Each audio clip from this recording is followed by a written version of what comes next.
असो होली के मजा डबल लेदा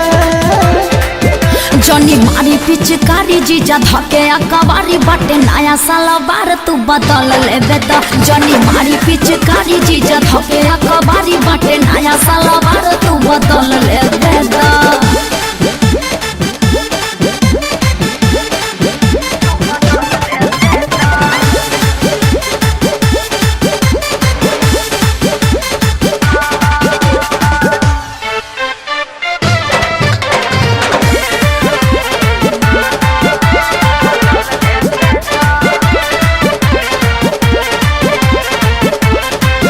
सलियावन खेली जा रंग पानी करी जबरी न जे जा बात माने तो का करी सलियावन खेली जा रंग पानी करी जबरी न जे जा बात माने तनी ऊपर से नीचे ला रंग लेदा ना ना जनी मारी पिचकारी जीजा धके अकबारी बाटे नया साल बार तू बदल लेबे त जनी मारी पिचकारी जीजा धके अकबारी बाटे नया साल बार तू बदल लेबे त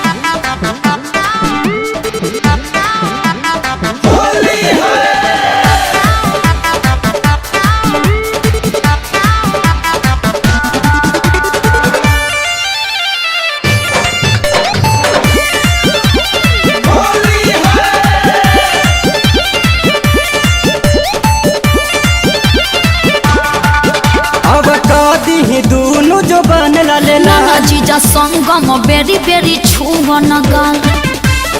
ना जीजा ऐसे मत करो अब कादी दोनों जो बन लेना जीजा संगम बेरी बेरी छुई न गाल कहे मनोज भोजपुरी सब धान लेदा जनी मारी पिचकारी जीजा धके अकबारी बाटे नया साल बार तू बदल लेबे त जनी मारी पिचकारी जीजा धके अकबारी बाटे नया साल बार तू बदल लेबे त जाए जीजा जी सब नाच देलो उफो।